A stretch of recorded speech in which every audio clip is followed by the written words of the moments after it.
Hello. Hello, Assalamu alaikum, Dr. Rizvi. Thank you so much for joining us, sir. Sir, जैसे कि headlines जो Siachen glacier के बारे में हैं इस वक्त पाकिस्तान में, we would like to understand a little bit the strategic point behind all this.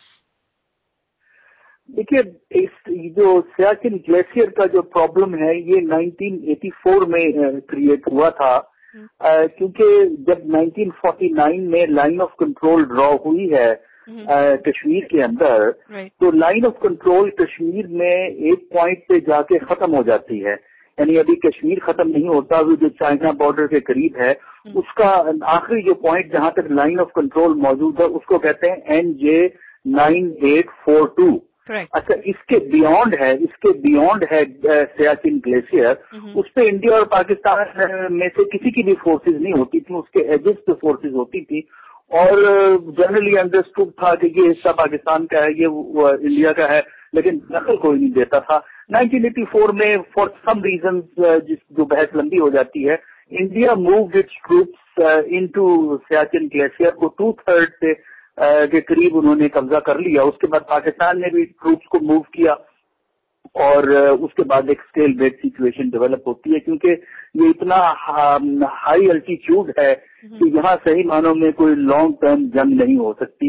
लेकिन 84 से लेकर अब आप 2012 में हैं, इसमें उनके नेगोशिएशंस हुए इंडिया पाकिस्तान के कई दफा, they reached very close to the agreement. लेकिन इस वक्त जो प्रॉब्लम है कि असूली तौर पे तो एग्रीमेंट ये हो गया है कि इंडिया जो है अपने ट्रूप्स को रीडिप्लॉय करेगा, जो ओरिजिनल पॉइंट है 9842 का। लेकिन प्रॉब्लम ये है कि इंडिया कह रहा है कि उनकी जो ट्रूप पोजीशन प्रेजेंट है जहां पर वो आगे आए हुए हैं उसको पाकिस्तान एक्नॉलेज करे, then troops can withdraw. Pakistan उसको एक्नॉलेज नहीं कर रहा, उसकी वजह से ये स्टेलमेट तकरीबन पिछले 2006 के एंड में ये फैसला हो गया था। लेकिन वहां से स्टेलमेट आप देख लीजिए, 6 ईयर से ये स्टेलमेट पड़ा है और अब जो हादसा हुआ है उसके बाद मेरा ख्याल है कि ये बहुत अहम है कि they should resolve this problem. ठीक है सर, कोई आपकी मालूमात के मुताबिक कोई टॉक्स अंडरवे हुई हैं इस सानहे के बाद? नहीं, इस सानहे के बाद तो कोई टॉक्स नहीं हुई है। एक टॉक्स इनकी हुई थी 2011 में, डिफेंस सेक्रेटरीज की मीटिंग हुई थी इंडिया एंड पाकिस्तान की, पर नथिंग हैपेंड। दोनों की वही पोजीशन थी जो 2006 में थी और उन्होंने कहा दोबारा मिलके इस पे गुफ्तगू करेंगे। अब जो ये हादसा हुआ है उसके बाद कोई गुफ्तगू नहीं हुई है। इस वक्त तो पाकिस्तान की प्रायोरिटी है कि किसी तरीके से ग्लेशियर को ब्रेक किया जाए। उसके बाद हो सकता है इंडिया पाकिस्तान की टॉक्स हो कि किसी तरीके से इसको सेटल किया जाए ताकि ट्रूप्स विड्रॉल हो, क्योंकि लॉसेस इंडिया के भी होते हैं, लॉसेस पाकिस्तान के भी होते हैं, बट ये बिगेस्ट हादसा हुआ है जिसकी रिपोर्ट आप तक आई है। जी हाँ। अच्छा डॉक्टर रिजवी, ये तो हमको पता है कि इस जंग का कोई हासिल नहीं है और यहाँ पर भी जो मीडियाज हैं, बड़े बड़े मीडियाज हैं, वो भी ये रिपोर्ट कर रहे हैं कि ये एक फ्यूटाइल वॉर है जो पाकिस्तान और इंडिया लड़ रहा है with no end in sight. Sir, आप इस बारे में क्या कहेंगे कि अगर इसकी कोई वॉर वाइज इम्पोर्टेंस नहीं है तो what is the strategic importance of staying in this status quo on part of both countries? देखिए, एक्चुअली तो पाकिस्तान इंडिया की आपस में कोई जंग नहीं हुई है इस जगह पे पिछले बहुत सालों से, यानी कोई 7-8 साल से कोई ऐसा वाकया नहीं हुआ है। लेकिन उन्होंने ऑक्यूपाई किया हुआ, मेरे नजदीक सारा ये सिर्फ ईगो का मामला है।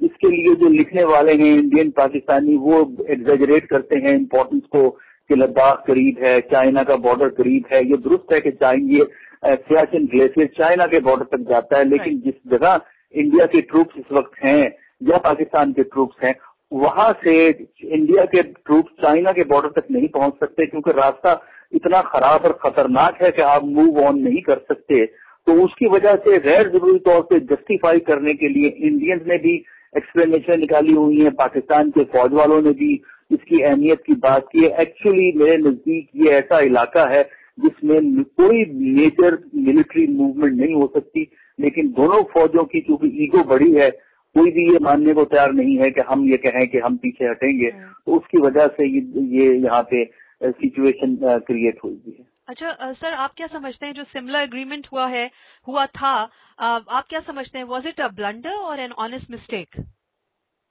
मेरा ख्याल है कि उसको हम ब्लंडर नहीं कह सकते, क्योंकि सिमला एग्रीमेंट 1972 को आपको 1972 के कॉन्टेक्स्ट में देखना है, जिसमें पाकिस्तान जो है उस वक्त ईस्ट पाकिस्तान में जंग हार चुका था।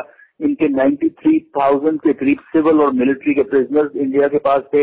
इंडिया ने 5,000 स्क्वायर माइल का वेस्ट पाकिस्तान का इलाका भी कब्जा में कर लिया था, जिसमें कश्मीर था, वेस्ट पाकिस्तान का इलाका था। तो उस सूरत में मेरा ख्याल ये है कि वो बेस्ट पॉसिबल डील थी जो पाकिस्तान को मिली, और उसमें ये जो मामला जो थे वो तय हुए। कश्मीर का जो था मामला वो अपनी जगह कायम रहा। उसके रेजोल्यूशन का तो 1971 के इंसिडेंट के बाद, यानी पाकिस्तान के जंग हारने के बाद फौरी तौर पे सोल्यूशन का इम्कान बिल्कुल भी नहीं था। ठीक है sir, last question, what do you think should be the strategy of Pakistan now at this point? देखिए, इस टाइम पे पहली स्ट्रेटजी तो ये है कि किसी तरह ग्लेशियर को ब्रेक करके उन तक पहुंचे, और हमें उम्मीद नहीं है कि उनमें से कोई जिंदा होगा, लेकिन ये है कि पहुंचना बहुत जरूरी है। जब एक बार ये मामला खत्म हो जाता है तो उसके बाद अर्नेस्टली इंडियन और पाकिस्तानी को बैठना चाहिए, और इससे इंडिया की ट्रूप्स विड्रॉल होगी, क्योंकि इंडिया की फोर्सेज आगे गई हुई है, पाकिस्तान की फोर्सेज आगे नहीं गई हुई। तो इंडिया उन ट्रूप्स को जो पुरानी पोजीशन है उस पर लेके जाए, और उसके बाद इस इलाके को एक तरह का डीमिलिटराइज जोन डिक्लेयर कर देना चाहिए इंडिया पाकिस्तान को, कि ना इंडिया के ट्रूप्स इसमें जाएंगे ना पाकिस्तान के ट्रूप्स इसमें जाएंगे, और इसको ज्यादा से ज्यादा साइंटिफिक एक्सप्लोरेशन के लिए, माउंटेनियरिंग के लिए इस्तेमाल करें, इससे ज्यादा किसी मकसद के लिए ना करें। Thank you so much for joining us, doctor Askari. Thank you.